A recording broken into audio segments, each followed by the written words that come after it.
Minasan konnichiwa. Hi everyone. So today I have made a 6-week plan to finish N5.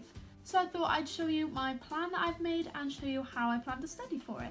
This is my little language bullet journal. It's not very good bullet journal, but it's where I keep all of my language related stuff. We've got monthly spreads and each colour represents a different language and each shape represents whether I've done passive or active learning. Then we've got a couple of trackers for Memrise, Pimsleur, just when I was dabbling in things. Then we have the Cyrillic alphabet. You can't really see that very well. I haven't done a monthly spread for May just because I couldn't be bothered to do one. I didn't fill in most of my April one, so I found it kind of a waste of time now because all I'm doing at the moment is Japanese, so there's no point. Then I've got a bit of Arabic, just the script in here again. And then we've come to my little plan.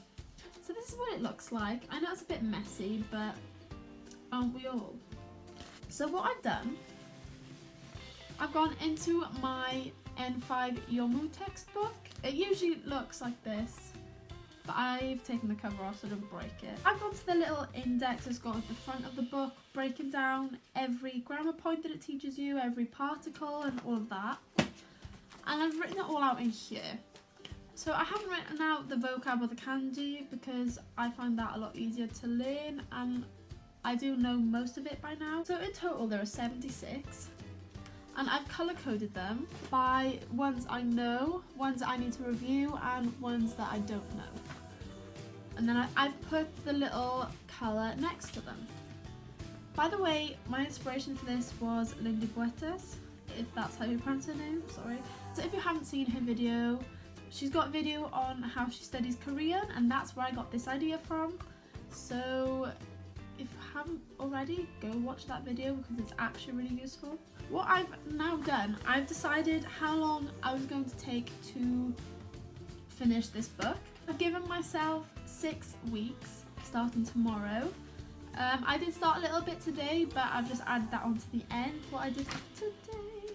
So this is my little grid that I've made. I've written down every day what I'm going to learn, so what number, so I'll just look to see what number correlates and learn that, and it's just got the colour of whether I know it or I need to revise it. Then I've got a little box in the corner for whether I've reviewed the previous day's content on this day or whether I've read through it, because I plan to read through the previous day every morning. So my plan starts on a Friday, which is really strange, I know, but that's when I wanted to start it, so that's what we're doing.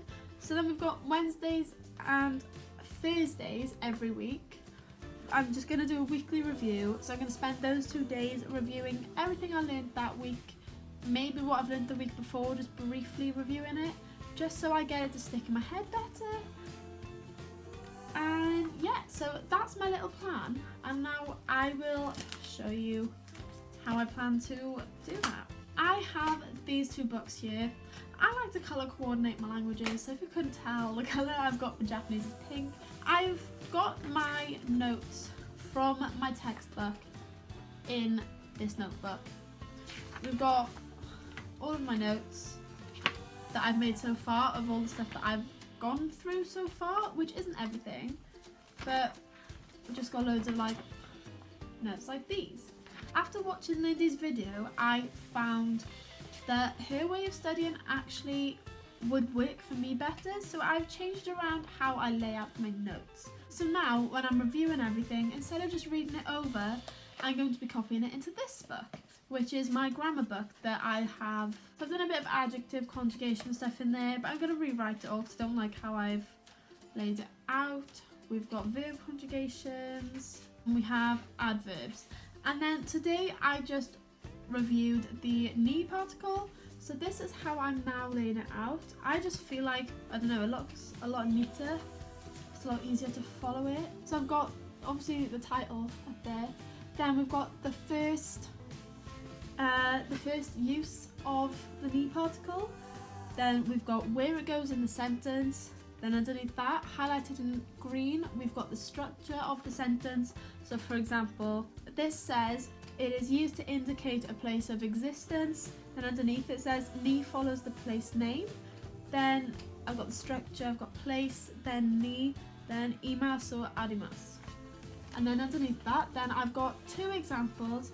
I'm writing my example sentences in brown and then the grammar in red, so it stands out to me, so I can see what I'm actually learning from this sentence, if that makes sense. The first sentence, I'm trying to read this, is Watashi no kazoku wa Hong Kong ni imasu. So I've got the Watashi no kazoku wa Hong Kong and the imasu in brown, and I've got the ni in red. Then we've got Kaiso wa Yokohama ni arimasu. That's how I've decided to lay out my notes, because I find that when I separate what I'm actually trying to get to stick in my brain from the rest of the sentence, it will stick better. I don't know, maybe that's just me, maybe I'm strange. But that's how I plan to study and review.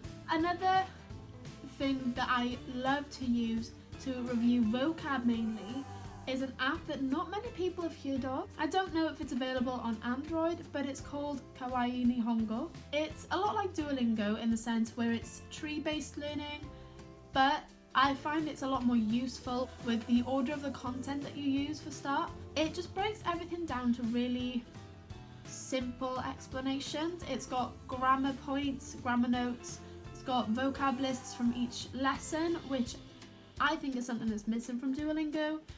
I would like to be able to see all of the vocab that I learned in that lesson.